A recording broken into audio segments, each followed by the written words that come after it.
So I'd like to thank the Pharos Foundation and its research director, Dr. Daniel Robinson, for the great invitation to speak to you in beautiful Worcester College, Oxford, amidst the snow, and for not canceling the series after the second episode.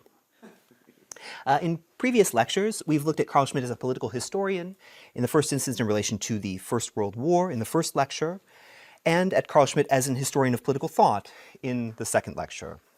Today I would like to look at Carl Schmitt's writings on the Nuremberg laws. And if you look at your handout, you have the key text, or at least the first page of the key text on the back of your handout. His writings on the Nuremberg laws in Nazi Germany in 1935, before going on to contrast the general views of freedom held by Schmitt and held by Raymond Aron as a way into, for the final lecture, looking at their views of Algeria and of the United Nations and of the geopolitical order after the Second World War. In a letter dated 23 July 1935, Ludwig Feuchtwanger, the brother of the novelist Leon Feuchtwanger, and the head of academic publishing at Duncker & Humblot, academic publisher, German academic publisher, expressed his wish to seek an exception and exemption from Nazi racial law, legislation which struck him personally. Quote, and this is the first citation on your handout. Quote, "Without your express permission," Feuchtwanger wrote to one of his authors, "I wouldn't wish to give your name as a reference for me. Beyond this, before my new attempt with the Reich Culture Office goes forward, i.e. the attempt at getting the exemption from the laws, I beg you to write to me whether you will be in Berlin in the coming weeks and might speak to me about this matter," end quote. Feuchtwanger's letter and plea were received and can be read today in the Nachlass at Duisburg, but were never answered. Some 3 months later, the head of the National Socialistic Union of German Jurists, Carl Schmitt, the addressee of Feuchtwanger's plea, was drafting a public praise and defense of the so-called Nuremberg laws passed on 15 September 1935 to appear in the Deutsche Juristenzeitung, the first page of which you have on the back of your handout, to appear in the Deutsche Juristenzeitung, the German jurists' journal, of which Schmitt was then editor. Schmitt entitled the lead editorial, Die Verfassung der Freiheit, the Constitution of Freedom. Describing the enactment of the Nuremberg laws, Schmitt's lead editorial noted, quote, and this is the second quotation on your handout, but it's also on the back of your handout pamphlet. On the 15th of September 1935, on the Reichsparty Day of Freedom, the German Reichstag enacted the Reichsflag Law, the Reichscitizenship Law, and the Law on the Defense of German Blood and German Honor, end quote. Moreover, Schmitt continued, quote, and this is citation 3 on your handout, and there's a translation that follows the quote, "This Reichstag was something other and more than the parliament of a constitutional compromise, and thus its statutes are therefore something other and more than the production of the discussions and coalitions of a multi-party system. The Reichstag assembled upon the Reichsparty Day was the German people itself, born by the National Socialist movement, following the Führer Adolf Hitler. Its statutes are, for the first time in centuries, the first German constitution of freedom," end quote. At the outset, we might ask, why does this matter? Why might this matter? Of the 30 entries in the 800-page Oxford Handbook of Carl Schmitt, only one entry cites or mentions this text. Many scholars simply ignore Schmitt's Constitution of Freedom. Sandrine Bohm, for example, in her study Carl Schmitt, Penseur de l'État, 2008, simply omits this text. For some writers, the omission of this work facilitates a wilder line of misreading. In his 2017 study, Carl Schmitt's State and Constitutional Theory, and this is citation 4 on your handout, in his 2017 Carl Schmitt's State and Constitutional Theory, Benjamin Schuckman not only makes no mention of Schmitt's Constitution of Freedom, i.e. not part of the constitutional theory, but uses this omission to facilitate his claim, and this is the fourth citation on your handout, quote, "Schmitt provided an unorthodox defense of liberal democracy. In so doing, Schmitt theorized what could be called political liberalism," end quote. And that's citation 4 on your handout. So more knowing readers, especially Schmitt's admirers in Spain and Germany, also omit mention of this text, but for different interpretive ends. In her 2015 study, The Political Discourse of Carl Schmitt, a Mystic of Order, and this is citation 5 on your handout, Montserrat Herrero organizes her bibliography chronologically. So she gives the bibliography in order by years for the primary sources, and simply omits all Schmitt texts from 1935 from that chronological bibliography. So the year 1935 doesn't appear, although it's not an unproductive year for Carl Schmitt. Professor Herrero has stated in print in 2017 in the journal European Political Science, which is thankfully not an OUP journal, and this is the 5th quotation on your handout. Professor Herrero has stated in print that Carl Schmitt's engagements on behalf of Nazism are a matter for Schmitt's own judgment. At the final judgment, this is quotation 5 on the handout, Schmitt's deeds, in Herrero's estimation, are a matter between Schmitt and God, whereas Schmitt's theoretical works are left over for posterity to read. In Herrero's view, explicitly, the political discourse of Carl Schmitt can be clefted from the jurist's writings under Nazism and his theoretical engagements on behalf of National Socialism. Quote, Schmitt's works, and this is the last line of that text, Schmitt's works, Herrero writes, were his testament, not his deeds, end quote. Prominent German scholars have contended that Carl Schmitt was never a German nationalist, a contention which, as I hope to show in this lecture, cannot be maintained if Schmitt's writings on the Nuremberg laws are taken fully into consideration and when considering Schmitt as a political and constitutional thinker. In this lecture today, I shall contend that if we once look at Schmitt's Nazi-era writings, including this lead editorial, The Constitution of Freedom, the distinction between Schmitt's works and his deeds, the cleft between his legal and political thought, on the one hand, and his engagements on behalf of National Socialist racial law, on the other, may be seen to be untenable. So, in other words, the thought would be that this material can't be clefted out of Schmitt's political thought. What specifically is Schmitt doing in writing this editorial for the Academic Journal of German Jurists? The laws known as the Nuremberg Laws consist of 3 main statutes: the Reichsbürgergesetz, the Reichs Citizenship Statute, the Blutschutzgesetz, the Blood Protection Statute, and the Reichsflaggengesetz, the Reichsflag Statute. Each of the statutes makes no mention of their status as constitutional law. The word Verfassung is absent in the statutory text of each of these laws and from all of the laws taken together.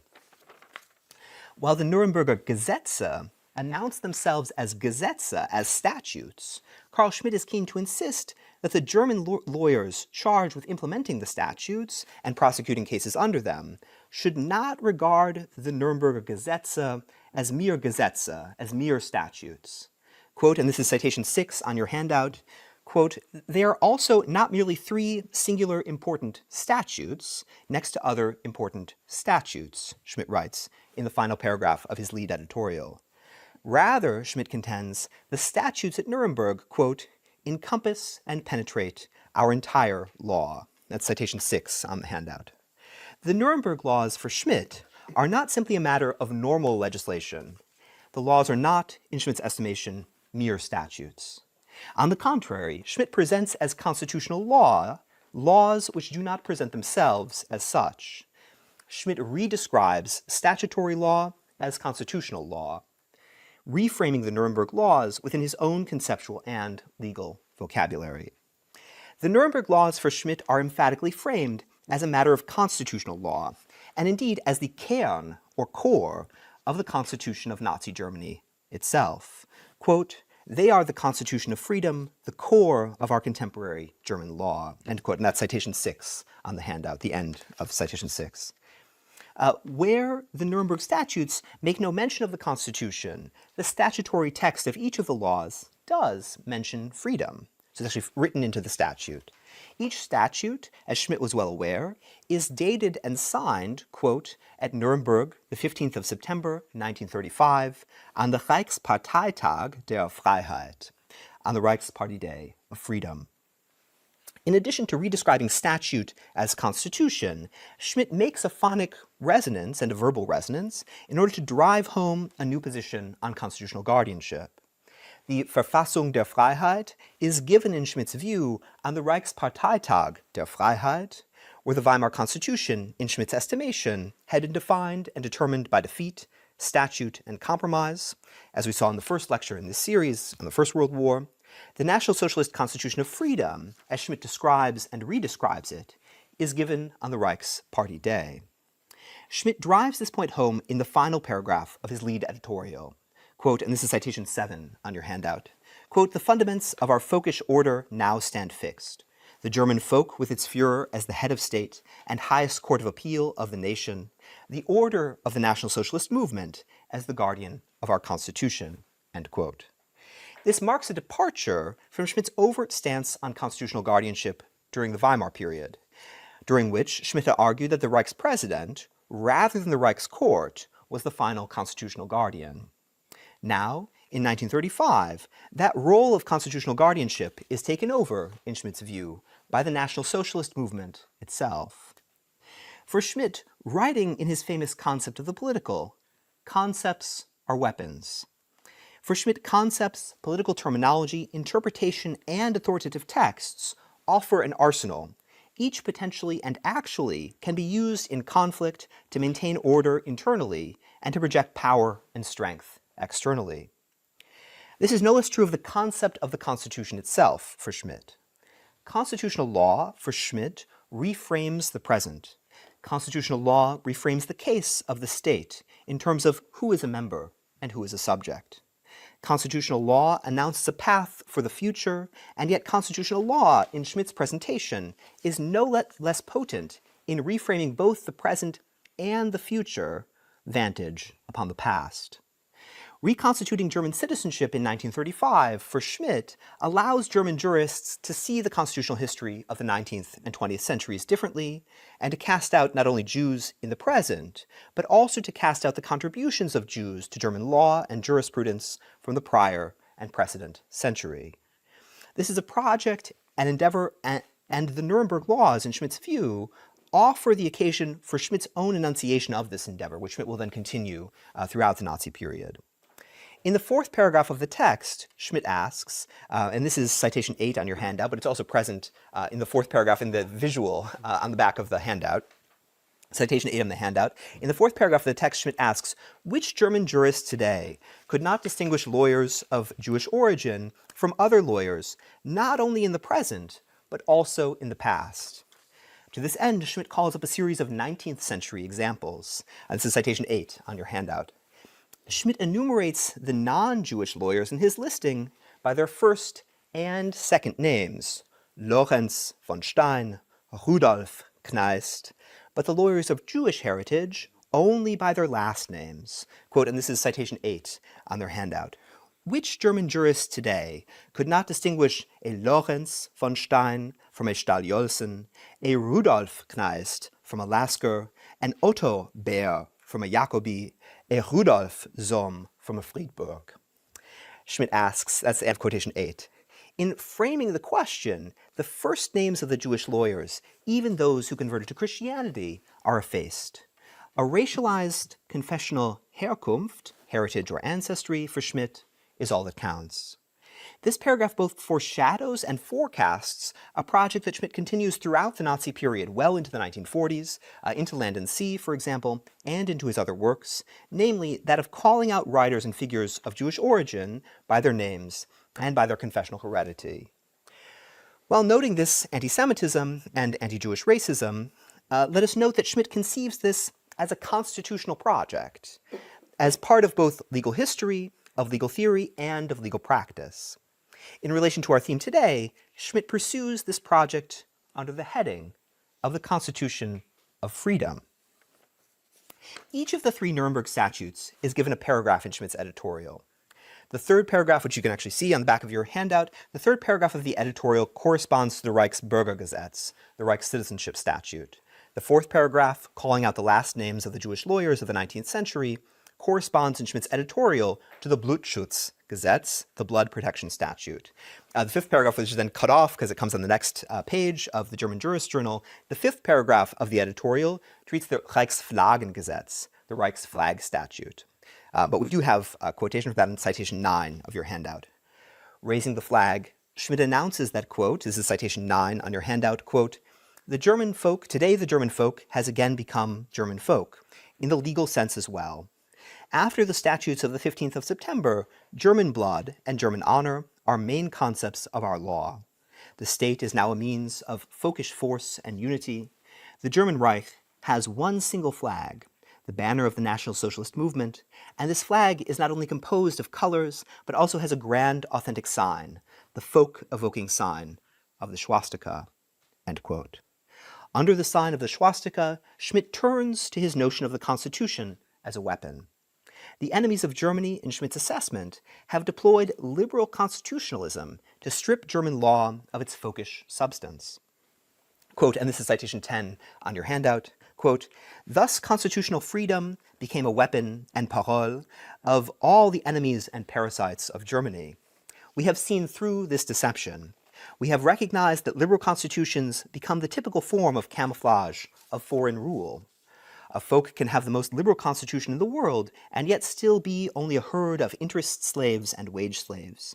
And a constitution can, as it befalls us today, be lampooned and decried as medieval by the whole international of Marxism and liberalism, and precisely thereby bring the proof that a folk has found itself with its own kind and freed itself from spiritual foreign rule. Geistige Fremdherrschaft is the German. All deception," Schmitt writes elsewhere, "all deception is self-deception." That's citation 11 on your handout. Those who are deceived are parties to the deceit.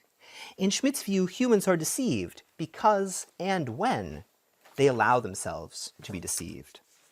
In shifting the Nuremberg statutes into a constitutional register, Schmitt has taken what he regards as a weapon in the arsenal of liberals, Marxists, and Jews, and turned that weapon, the Constitution, against those whom Schmitt regards as the enemies of Germany.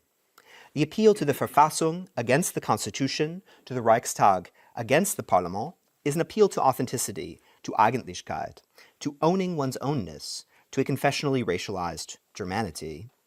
Calling up the duty which the Nuremberg laws impose upon all German jurists, Schmitt concludes his editorial with the call, and this is, I think, citation 6 on the handout.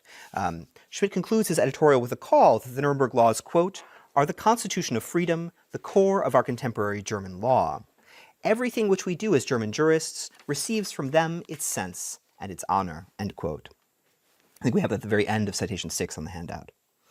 To sum up this first part of the lecture, we have contended first that an examination of Schmitt's writings on the Nuremberg laws does not support the contentions that Schmitt was a defender of liberalism, or that Schmitt was never a German nationalist, variants of which we have in citations 4 and 5 on the handout, the manner of Schmitt's defenses of Nazi racial legislation, and the German flag law, which hoists the swastika as the folk-evoking sign of the German people, suggest otherwise.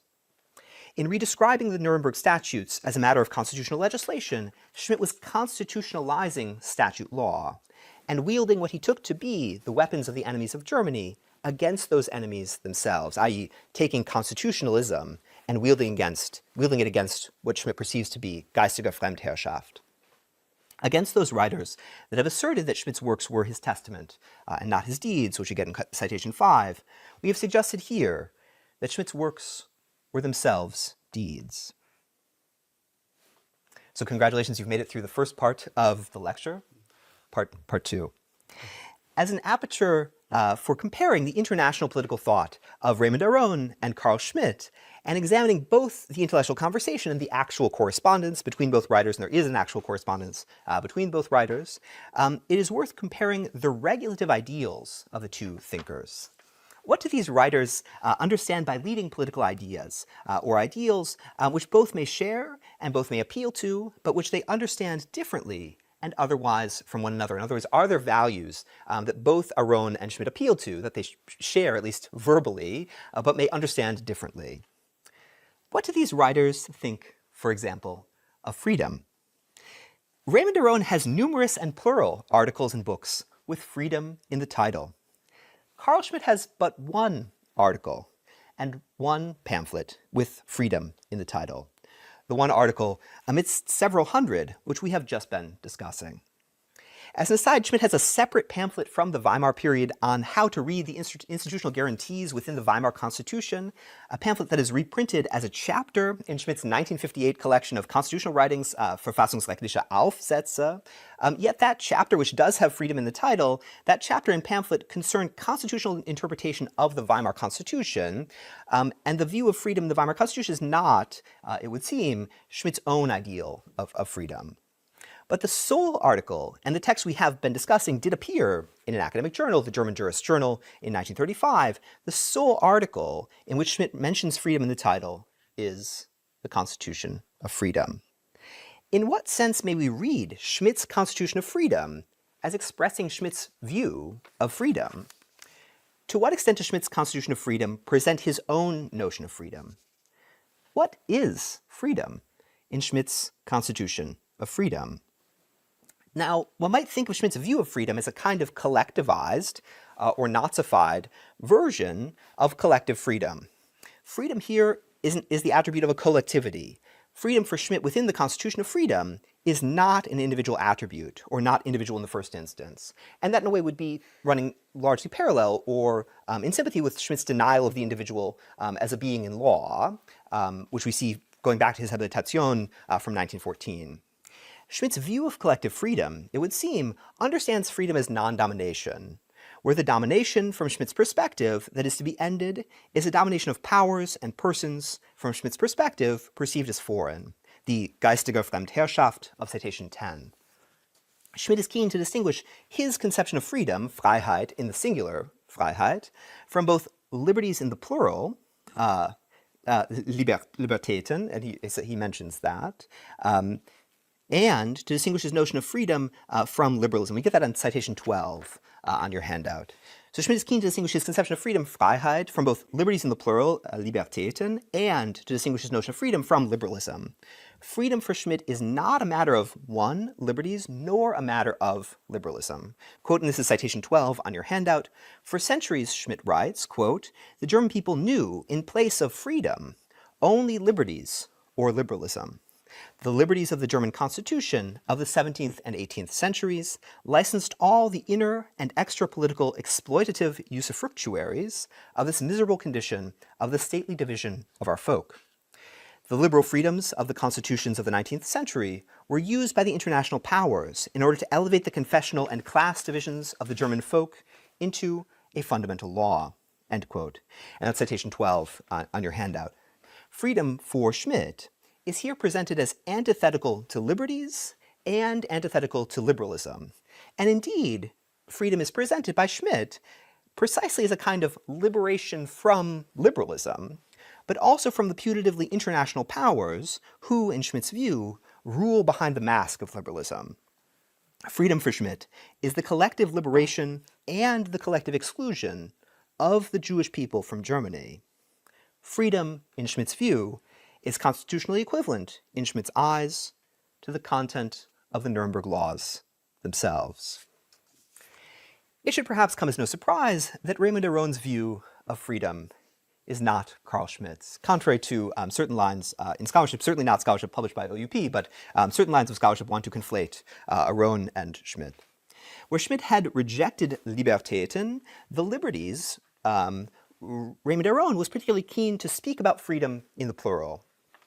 Even superficially, one sees Aron's interest in liberties from a mere glance at titles.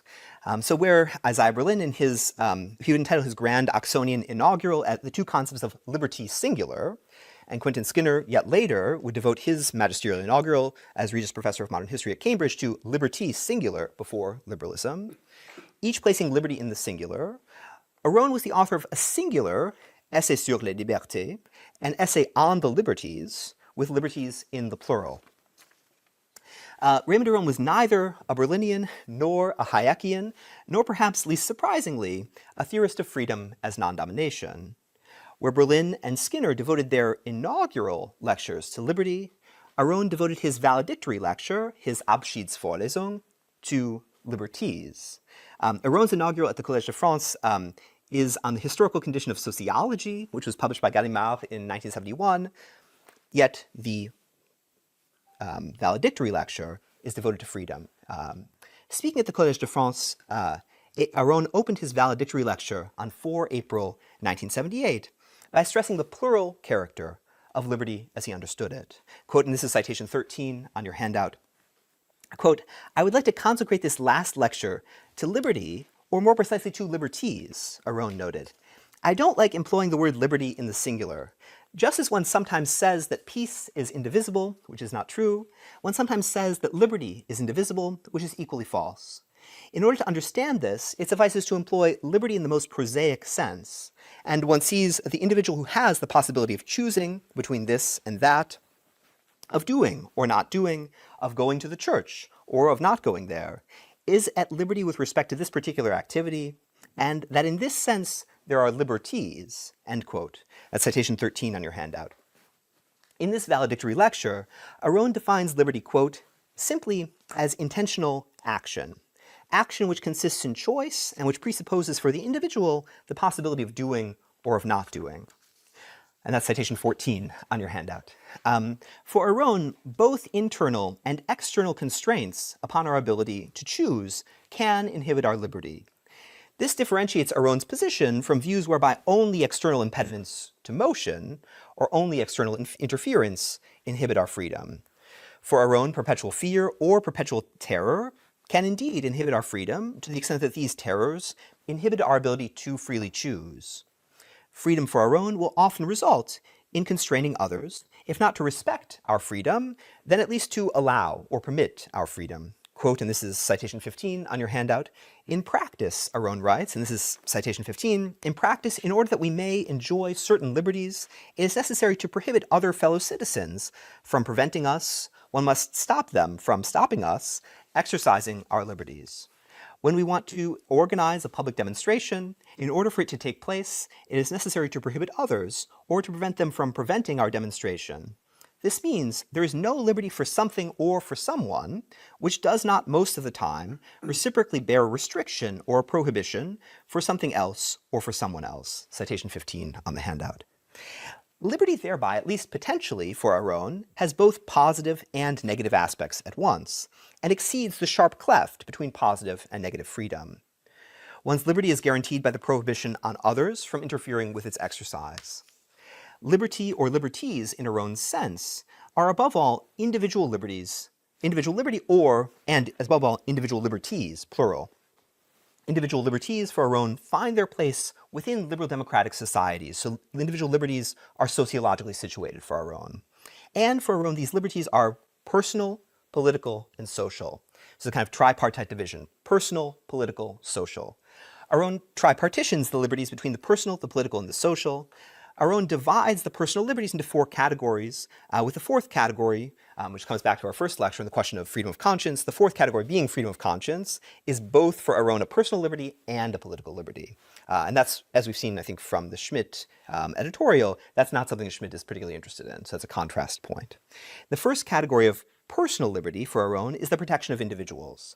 The protection of individuals, Aron notes, is both paradoxically at once guaranteed by the police and judiciary and also guaranteed against the abuses of the judiciary or of the police.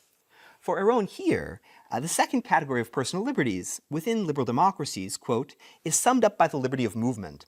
In the interior of our country, we are free to move ourselves across the whole territory without asking the permission of anyone.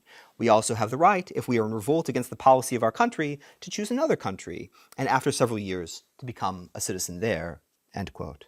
A third category, Aron continues, concerns the choice of employment, or the choice of work. This pertains to the economic liberties, which include the free choice of the consumer and the freedom of enterprise of the entrepreneur. In the 4th category, Aron notes, in rounding out his menu of personal freedoms, quote, I have placed together religion and opinions in general. So for Aron, both freedom of opinion and freedom of religion, freedom of conscience broadly, go together, because in secularized societies, political convictions become or tend to become the equivalent of what religious convictions were in the past. This last category doubles as a subset both of Aron's personal liberties and as a subset of Aron's political liberties. Each set of Aron's personal liberties, especially in the 1978 context, each set is positioned against Soviet practice. which, on Aron's perception, refused 1. Freedom of movement to its subject populations, 2. Refused occupational choice to its workers, and 3. Refused religious freedom and freedom of conscience to both its religious minorities, but also to its religious majorities. It is worth noting that in the aftermath of the Second World War, and it's also a contrast point between Aron and Schmitt, Aron's criticisms of the Soviet Union are far more pronounced and vociferous than Schmitt's criticisms of the Soviet regime, which are surprisingly rare in the post-1945 work. These 4 categories, protection of the individual, liberty of movement, freedom of occupational choice, and religious or confessional liberty, for Aron make up personal liberties. Next to the personal liberties, Aron sets political liberties and social liberties. Beyond freedom of conscience and freedom of opinion, Aron observes, quote, the political liberties may be summed up by 3 words: voting, protesting, and assembling. And if you were to contrast then Aron to, say, Judith Shklar, in terms of political liberties, just voting. If you have her American citizenship, only voting is a political liberty for Shklar. So there are, again, it's a kind of pluralization, you could say. Aron offers us more political liberties, or a wider menu, let's say. Under the heading of social liberties, Aron notes that many of his contemporaries call the social liberties by the name of social rights. Quote, but I think one may equally call them social liberties. These include, on Aron's presentation, both social securities, welfare rights, and for Aron, both, quote, union strike actions, the services rendered by work councils, end quote.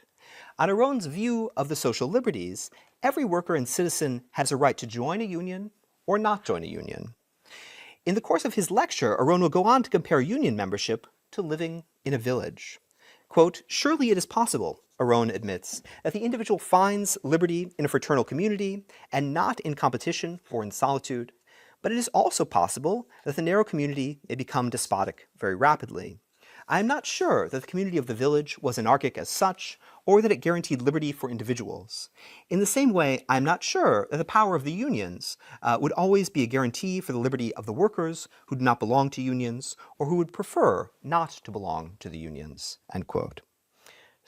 Individual and social liberties should allow persons, from Aron's perspective, to form communal villages or not to form communal villages.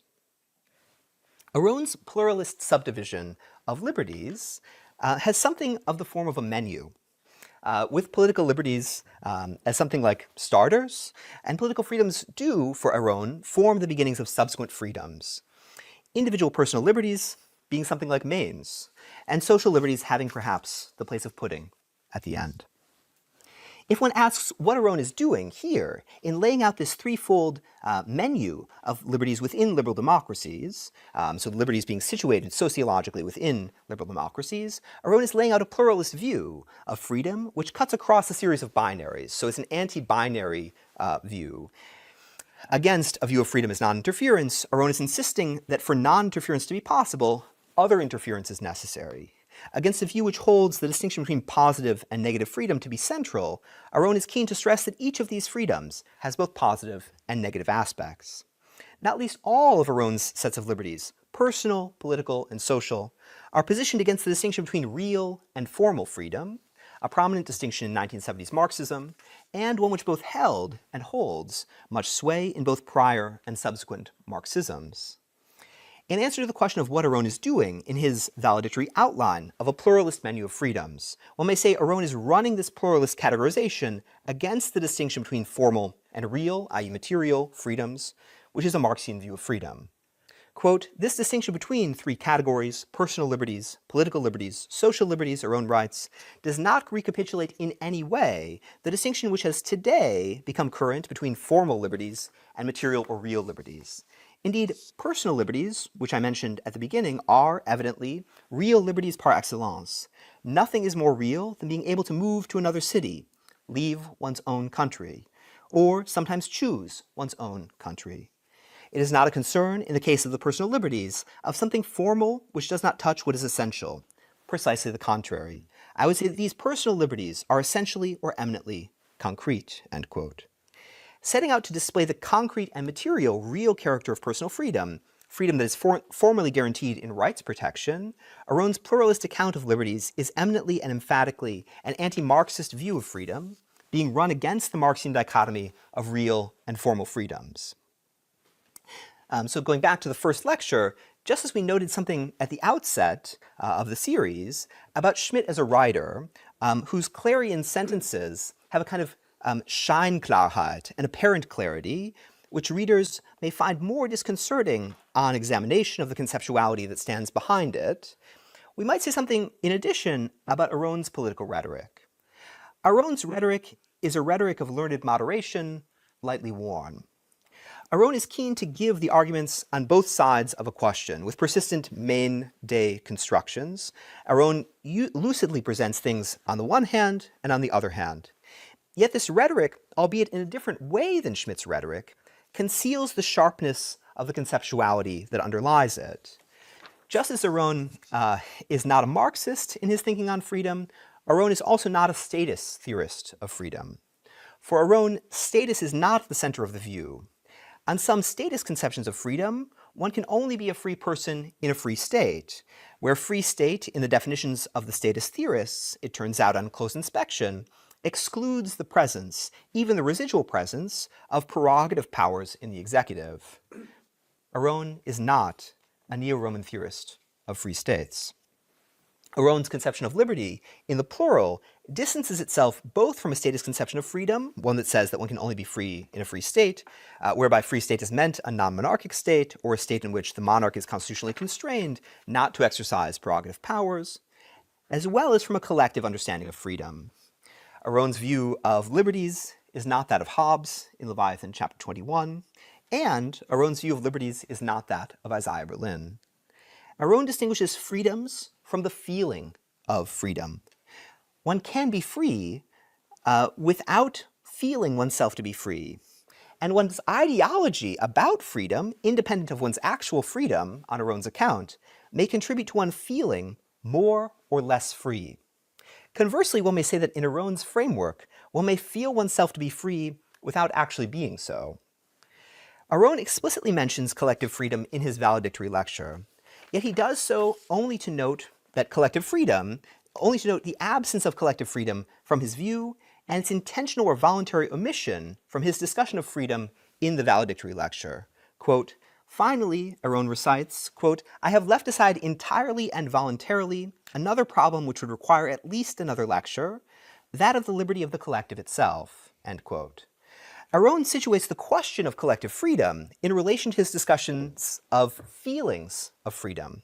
Quote, it is self-evident, Aron maintains, that when a group which is distinguished by certain characteristics claims autonomy or independence in relation to the political body in which it is integrated, this is because this group feels oppressed. This is not what I have sought to analyze here, which is to say the liberty of individuals within a political community. Now, there are indeed places, while there are places in Aron's writings on freedom, both in his review of Hayek's Constitution of Liberty, you get a quotation from Hayek at the end of your handout, both in Aron's review of Hayek's Constitution of Liberty from the early 1960s, as well as in Aron's later essay on the liberties, there are places where Aron gives examples of collective freedom and applies his reflections to collective freedom. In his final lecture, Aron sets collective freedom to one side and focuses on the individual. The relative positions on freedom held by Schmitt and by Aron, with Schmitt favoring collective understandings of freedom and with Aron bracketing collective freedom from individual freedom in his valedictory lecture, perhaps display part of why Schmitt has been received by postcolonial and subaltern studies in a manner in which Raymond Aron has not. Schmitt is a theorist or thinker of collective freedom, even if, and at times precisely when, Schmitt endorses the persecution of religious minorities via the suppression of freedom of conscience, and not only freedom of conscience. Aron, by contrast, while actually favoring certain colonial independence movements, as we'll come to next week, and counseling French decolonization, has not received the same uptake by postcolonial theory, not least because Aron's diminution and non-theorization of collective freedom offers little for anti-colonial or post-colonial nationalisms to grasp or to take up. It is to the question of anti-colonial nationalisms, not least to the case of Algeria, as treated by Schmitt and treated by Aron, as well as to their assessments of the broader order of the world in the aftermath of the Second World War, to which we shall turn in the last lecture in this series next week. Thank you.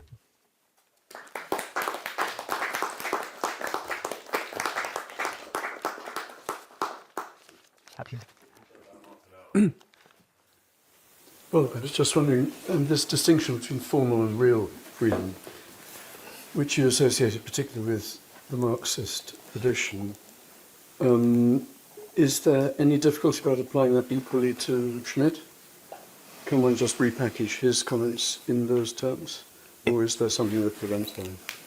So I think that insofar as Aron would see that in Schmitt, and so Aron's view of freedom and his view of liberties is directly against Schmitt, just as much as it would be against Marx. And I think we'll see in the week ahead that also his positions both on Clausewitz and in Algeria are anti-Schmittian positions. So I would position the positions as really juxtaposed positions. But in terms of Schmitt's own thought, I struggle to think of places where Schmitt himself deploys that real formal cut. In the handout for the lecture last week, we had a passage from Schmitt's 1962 essay on Rousseau, which also had a visual, which is positioned in the Zurich Week from 1962 under a cartoon about Entwicklungshilfe, so developmental aid. Schmitt then says in that piece, he says, Schmitt's Rousseau, like all of Schmitt's figures, are kind of identification figures, just like Schmitt's Hobbes, right? In other words, he reads himself into Hobbes. It's not Hobbes, right? And he reads himself into Rousseau in the 62 text. And he says, for Rousseau, freedom is only possible in homogeneous communities, right? So that's Schmitt's Rousseau. And he says, this is the true Rousseau. And the title of the piece is Der wahre Johann Jakob Rousseau, the true Johann Jakob Rousseau. So it's a kind of Germanization of the name, which is not standard in German writings on Rousseau. So the kind of presentation of Rousseau's view of freedom is small homogeneous communities make for freedom. But there he doesn't use, that's another place in my mind where Schmitt talks about freedom, which is actually not that often, but he doesn't use the real formal distinction. But insofar as he would use it, you could see that Aron would cut against him. Yes, I wasn't so concerned with what Aron might say about him, but with just whether this distinction, even if Schmitt doesn't use it himself, whether it actually allows us to categorize what he's saying, so that there's libertät and the idea of freedom offered by liberalismus would be formal, but only his sort of folkish, collective and truly Deutsch Freiheit is the real thing. Or is there something in his theory that would not even make concession conceptually of allowing that there's some sort of formal appearance of freedom in the things that he's against, which claim to be free? And so I think one can read Schmitt, and there is a kind of, just as there is a kind of subaltern studies or post-colonial appropriation of Schmitt, there's also a Marxian appropriation of Schmitt, which runs into Alain Badiou, but not just. Also Mario Tronti, Carlo Galli, to some extent Giorgio Agamben, who at one point was close to the Italian Communist Party, these kinds of things. There is, you could say, a Marxist uptake of Schmitt, and they could run it into this. And there are points where Schmitt says, well, I am a Marxist in a certain sense, that I'm interested in both how history works and material forces, but he's also not a Marxist. He also disavows Marxism, saying that religion is the opium of the people. Schmitt doesn't think that. So there are places where Schmitt says, I kind of have an ambiguous take on that. There's one of the epigraphs in Jan Werner Müller's Schmitt study takes that quote as kind of one of the epigraphs from one of the chapters. So I think I think one could read Schmitt into that category and use those categories, but yes, as all people know, I mean, so the question is, to what extent would you take, I think you can read it in the kind of real as material and formal freedom dichotomy, but if it's not, if it's not the author, to be wary, in the historical reconstruction, to try to reconstruct them in their own vocabulary. So I've stepped back from that, but I think one could read it in those terms, and also that helps to make sense in some way of the Marxist uptake of Schmitt. Where there's not a Marxist uptake of Aron, for example, right? But there's both. You can think about what makes a classic, right? There's some ambiguity that makes a classic, right? So Aron, there are social democrats who like Aron. There are also, people who are kind of, let's say, liberal conservatives, internationalist Atlanticists. There's an Atlanticist Aron and a social democratic Aron. There's both a Marxist Schmitt and a Nazi Schmitt in terms of the uptakes of them. But in terms of the historical reconstruction, and I may be wrong about this, the places where one has a real formal dichotomy on freedom, I guess I haven't encountered it in Schmitt, but which isn't to say that it's not. There isn't some text where it could be there. I don't know if that speaks to the question or thought. Nathan? Yeah, I wondered if you could clarify the work that the rejection of liberty is doing with Aron and the focus on liberties, plural. So maybe this is just a basic comprehension question, but is it, I guess I don't get whether there's some like essence running throughout all the different kinds of liberty that is the core of liberty, right? And maybe it's better not to talk about that because it's hard to get at. Or is it like there's this kind of family resemblance concept where you've got like a bunch of things that don't share an essence, but you know they're kind of resemble each other enough that it's useful to have a word for them. Yeah. Yeah, so I guess the thought would be something like, if there is an essence, why doesn't he talk about it in the singular, right? And if there isn't, well then why does he? What actually unites them? Yeah. He seems to think, and we get this in citation maybe 15 on the handout, that there is both 15 and 14, maybe more in 14. He seems to say that he's defined liberty simply as intentional action, action which includes or also bears upon choice, and which supposes for the individual the possibility of doing or of not doing. So he thinks so. It's kind of it implies an intentional choice situation, but your intentional choices. You know, I also have to, insofar as we're both living in a liberal democratic society, I respect your choices, and also the police have to respect both of our choices, and also constrain me from, engaging in or interfering with your choices. So I'm prohibited from doing certain things to you that would, right? So there's not some absolute liberty. So it's a kind of, you can think of it as a kind of anti-absolutist view of freedom. But he does seem to think that choice is at the core of it, and intentional action is at the core. But also that intentional action can be inhibited by fear in a way that somehow, in some, let's say, neo-Roman interpretations of Leviathan 21, our fear doesn't inhibit our choices. And that's important for Skinner. But so that actually, we're free still, even if we're terrified. But it seems like also for Aron, our freedom could be inhibited if we're terrified. I don't know if that. Yeah, that's helpful. Yeah. Oh, sorry. I have two parts of the comments. So it's very interesting to have this opposition between pluralism and unity. And I was reminded by what you said of a book by Claude Lefort about how political thinkers write, their style, and of course there's something singularly unappealing about the writing style. So it's very, very hard to imagine any political activist wanting to read this stuff, right? So he uses all these distinctions to obfuscate any kind of connection between thought and action. And that, I think, throws an interesting light on the parallel between Schmitt and Marx, which is the other part of my comment, that I think that they're not interested in freedom because they're interested in something what we call participation, which is this immanent relationship between thinking and action. So, so when you arrive at an adequate understanding of the scope of the world, you also, by the same token, understand your own place within it, which empowers you to act. And that is a totally different construction than freedom, which is something that is a kind of possession. You have it or you don't have it. Because participation is something. It's not like you have to, you don't have to, you conquer it through thinking.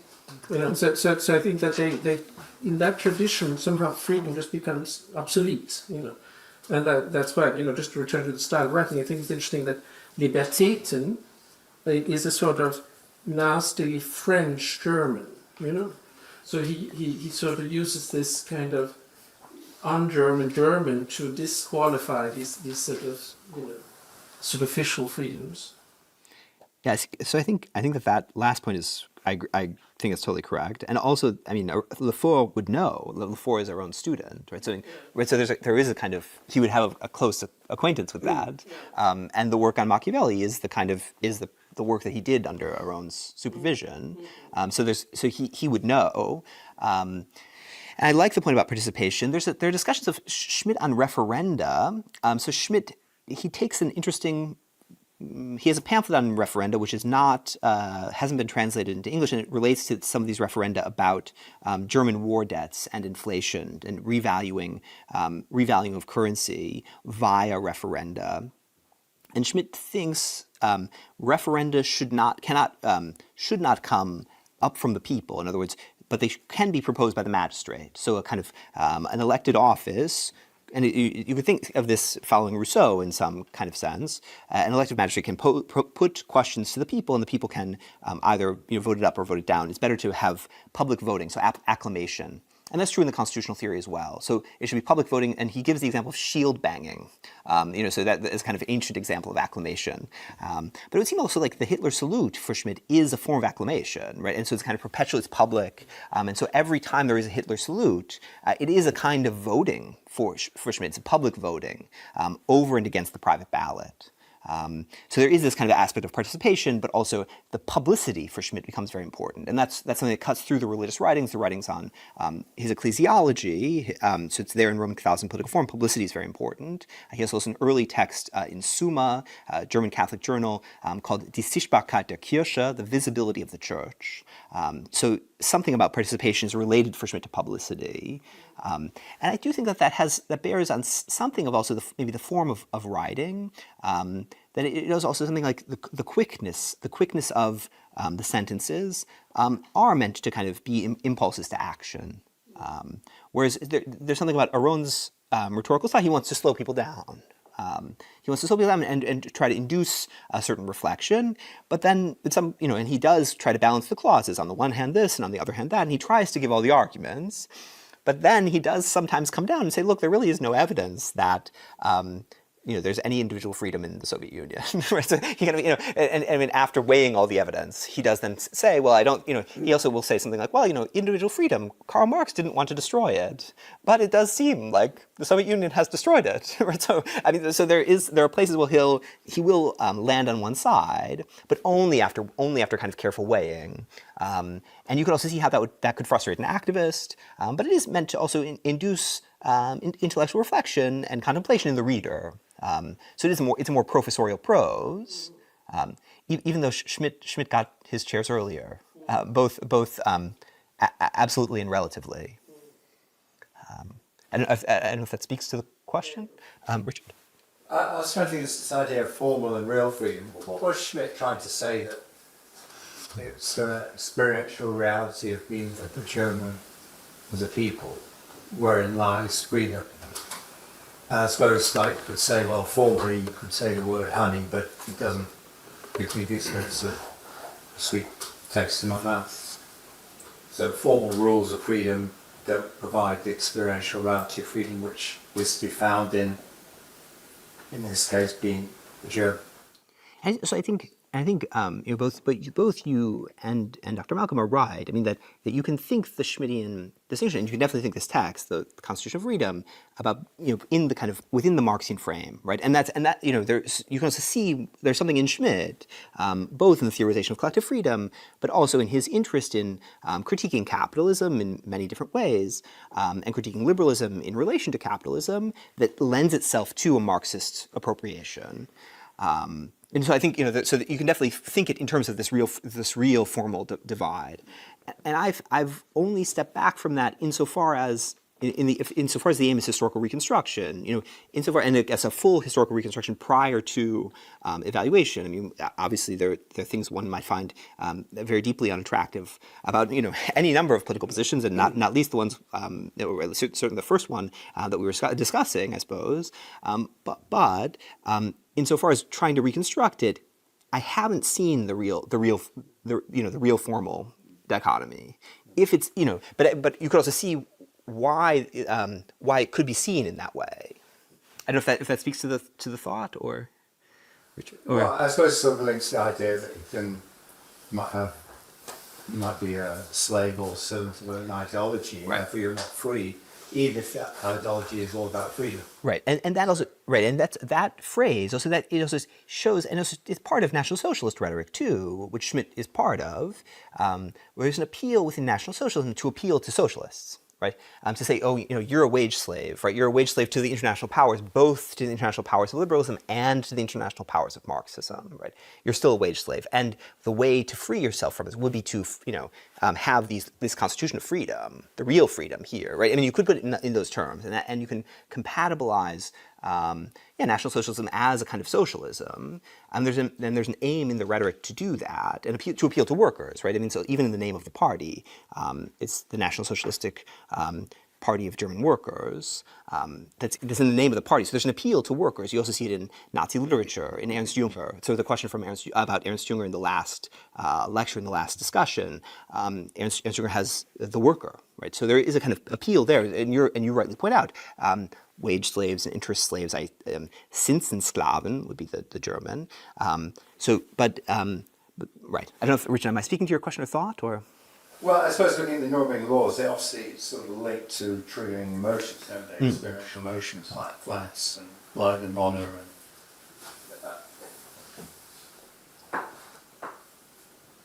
yeah, that's how. So I guess the thought. So the point about experience, insofar as Aron, his critique of both of collective freedom generally. I mean, your thought is also it's there in the Aron text in a way. Aron wants to say, look, collective freedom feelings are really people's feelings, right? And that they aren't necessarily actual freedom. And it goes back to Nathan's question, right? You can still choose. You could choose or not choose, right? You can pick up your glasses or not pick up your glasses, independent of whether the country as a whole or the state as a whole is fettered in all kinds of ways. There's still freedom for you, and that's the important matter, right? The individual is what matters.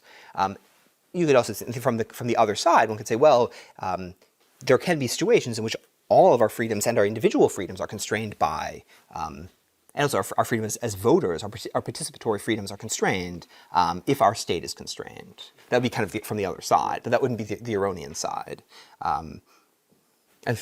Yeah.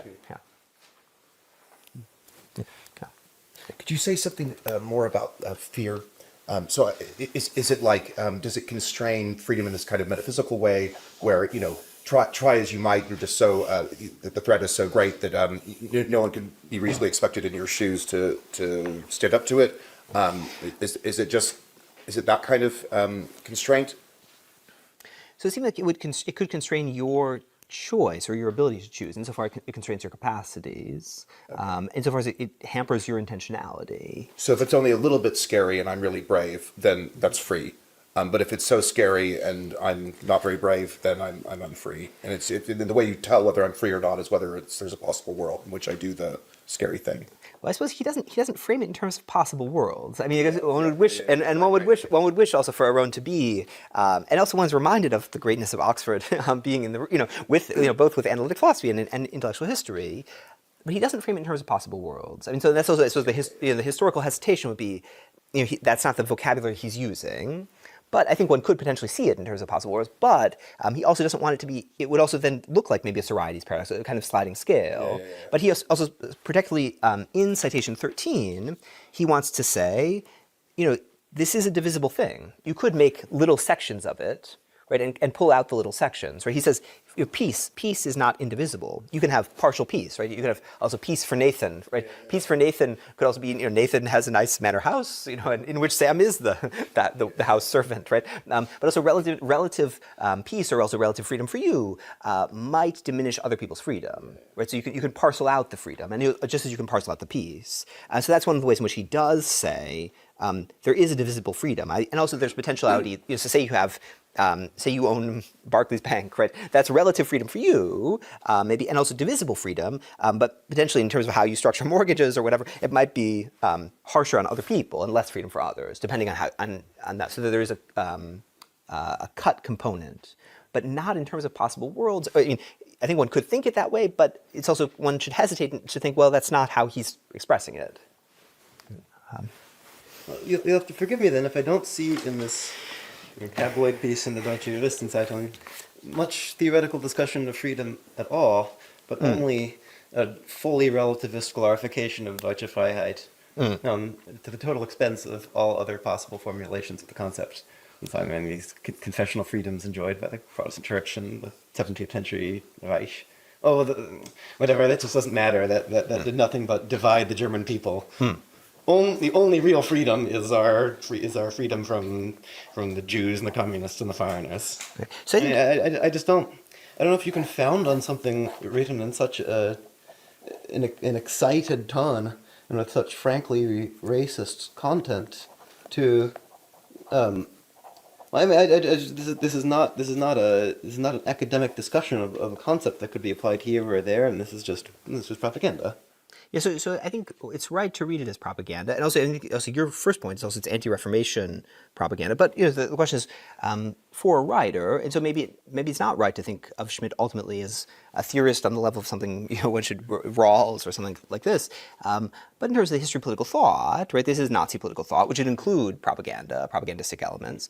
But this anti-Reformation stuff, which is really there, as you rightly point out, that is part of Schmitt's persistent advocacy, both within the Nazi Party and beyond it, as a kind of anti-Reformation, also counter-Reformation valorizer, one might say. I don't know if that speaks to the... I don't think he's actually taking that strong a point, at least not in this paragraph, in the settlement of Yeah, so his war. But it's just that it just seems to be special pleading for the Nazi-led national revival. And there's not so much more to it, I think. So I think that's. I think that's perfectly fine to say. I mean, I think I agree. I think there isn't maybe perhaps more to this than propaganda. But insofar as this is a political thinker, this is the statement on freedom. This is what he thinks freedom is. So I don't necessarily think that there's that much gap in terms of what you're saying to what I'm saying. Okay. I don't know, Jake, if there's. I was going to ask, you hinted that there's some kind of scholarship saying that Aron and Schmitt have a similar conception of freedom. Or not necessarily that they have similar positions on a number of issues. So actually the distance between the two positions doesn't exist. You even see this in the reviews. You see this in the H. Diplo reviews of the recent translation of Aron's last lecture, so of the valedictory lecture. There's an H. Diplo, which I guess it's kind of online history site, and one of the reviews does actually say, well, Aron is just like Schmitt. This is Aron's anti-liberalism, and I suppose I don't see that, right? So I guess I'm arguing against that position. But there are also articles in Modern Intellectual History, but also even in the Ideas in Context series on. So the most recent entry on Aron in that series does want to kind of conflate those two positions. And I guess I'm trying to push against those two lines of interpretation. To say these are distinct positions. In other words, right, that Aron certainly doesn't side with all the things that Jonathan was just pointing out. That may be an obvious point, but it is a point in at least writing that is published in academic journals. I don't know if that speaks to the thought. Yeah. Can I just go back to Nathan's first question about Aron and his menu of different important liberties? And I think it is a fundamental question when people set up this sort of argument, well, what's the key thing they have in common? What makes these a coherent group? It wouldn't seem sufficient to me just to go back to some absolutely universal sort of grassroots level account of liberty as intentional action, because then you're just covering every single thing that we do during every day, our waking hours. And those things, my liberty to lift the pen or put it down, they don't end up in this sort of list. Aron lives through the period of the formation of these sort of very important declarations of human rights, the University Declaration, the European Convention, a number of other conventions. They consist of menus, they consist of lists, and you might say, well, this is pluralism because they are just plural documents with a lot of points, and some have others, there's a large green between them. But that's partly just because of the way they were created and the deliberate desire of the creators not to sort of burden them with theoretical justifications. But ever since then, the whole literature and sort of theoretical debate on human rights has been devoted to this problem. Well, how do we make this coherent? And endless books written about, how they're all essentially about autonomy, or they're all essentially about human dignity, the concept of the person, all of these things. And there are good reasons why people try to find a governing concept, because otherwise it begins to seem arbitrary whether some things are on the list and others are not. So, Aron lives through this period. He's much engaged in exactly that sort of issue. it strikes me, having read quite a lot in modern literature on human rights, that he's hardly ever referred to. You know, Maritain was deeply involved, and although he was also quite careful not to leave much of a theoretical trace in the key documents. But so is Aron, in the end, a sort of pluralist who knows that he likes these things on the menu, but is not providing an explanation of why the menu has this sort of thing? I think that may be right. And it was also related to Jonathan's question. In some sense, Aron, there is an element of relativism, too. I mean, he also wants to say, well, the human right. I mean, so Aron would not agree with the very ending of the theory of justice, for example, where Rawls says that his view is drawing from Spinoza, so to be seen under the aspect of eternity, which comes up at the very last paragraph, at least in the 1971 edition of Theory of Justice. So I think Aron says, look, early hominids wouldn't have my menu. So I mean, he says, so there's also it's a relativized view, and even kind of perhaps even a pre-Reformation person wouldn't necessarily have my menu, but.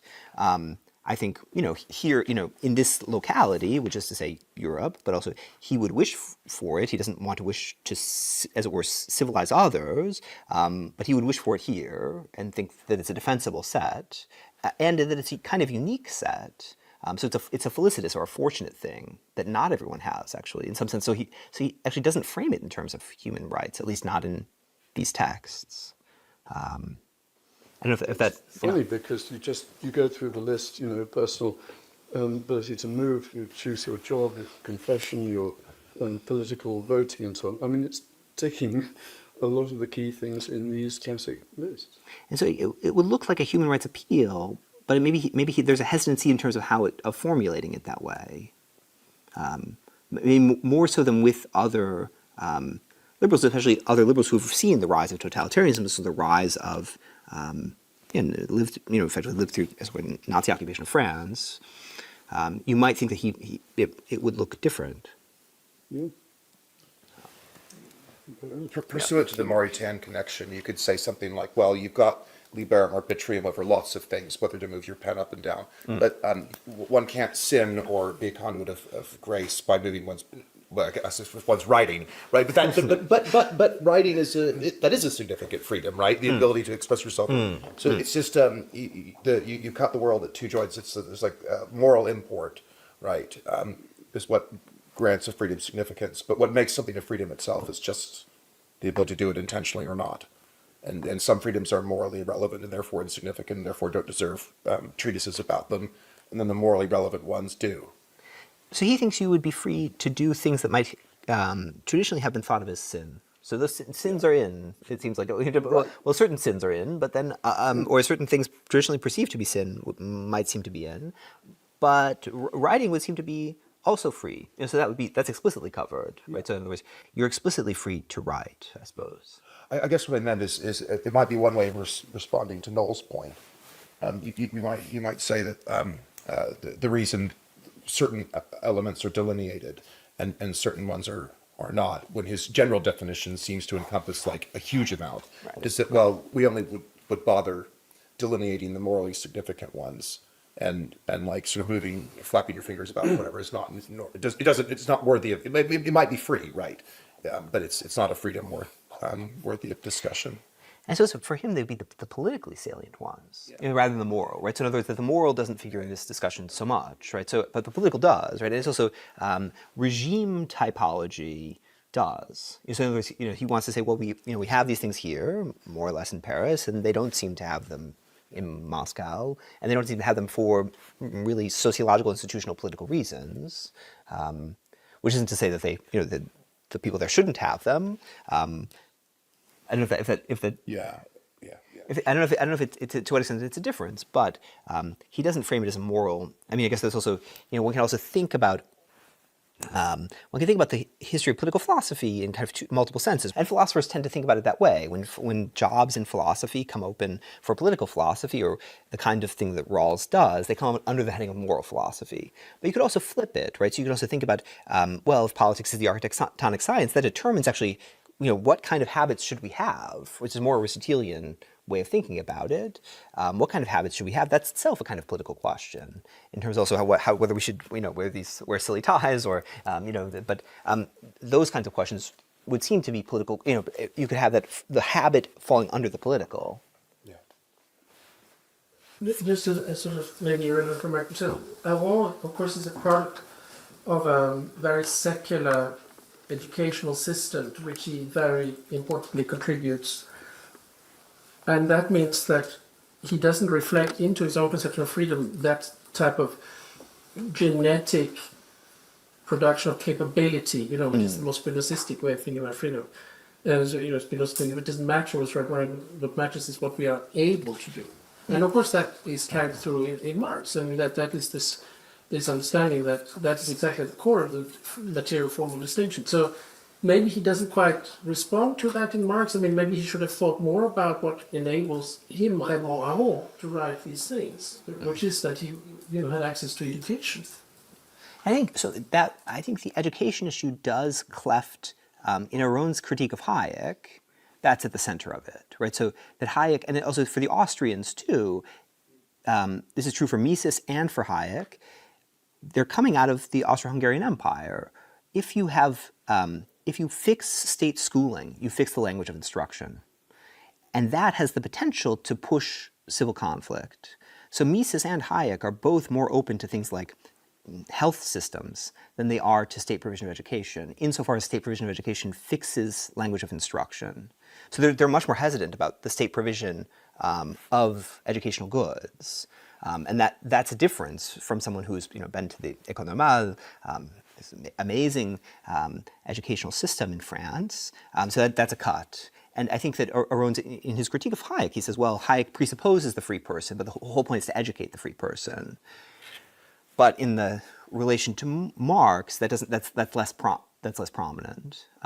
Though he does go into this question about capacity and say, well, if you do think about it in terms of capacity, you're going to end up thinking about it in terms of redistribution. It's going to push toward equal distribution rather than equal right. And he thinks something like equal right rather than equal actual capacity is the way to go. And that does end up looking like the menu for human rights.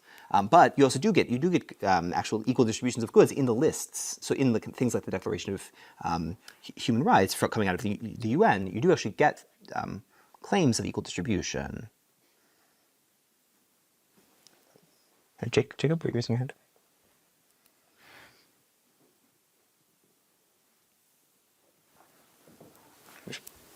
I was just thinking about it. You think about freedom. Is it useful to think about it in relation to coercive agencies, but not just external? Dictators coercing people, but internal things that decisions, beliefs can become coercive agencies. So we're actually not free because we're a slave to the belief. So for that, Aron, it would seem like for him, those things do arise, but as parts of our feelings of freedom, not so much our. You could be terrorized. You could be terrorized into not being free, but you could feel. You could feel that you're not free if you think, if you believe in Marxian ideology, if your state doesn't correspond with that for Aron, you can feel yourself to be unfree in a free system. It's kind of weird, it's a weird case. But so say you believe in Marxism, for Aron, you can feel yourself to not be free, even when you are free. It's an odd thought, right? So if you think of yourself as a wage slave in conditions of liberty for Aron, or conditions when you have liberties, especially liberties in terms of rights, which are formal freedoms, but they also have a concrete character for Aron, then you can feel yourself to be unfree when you are in fact free. So there's a kind of ideological element there which actually feeds into this, his distinction between feeling yourself to be free or feeling yourself to be unfree when you are in fact free. Yeah, so I think about when you raise the issue of fear, that you can feel fear but not being coerced by it in the sense that you don't allow it to limit what you do. But then there's the fear which actually traps you, because you're trapped within it. So, If freedom's intentional action, then ignorance can be compulsive, and that if you are ignorant about your own abilities, you can't act intentionally on them. So it might be that like you're the world's best lacrosse player, right? But you're ignorant of that, and so you're not going to intentionally make the half-court shot, right? Because you don't think you're able to make it, right? It's I guess intentional action requires some kind of belief in your ability to do the relevant action. I think that's a good amendment, or a good save. Other. If there are no further questions, thank you for suffering the third lecture.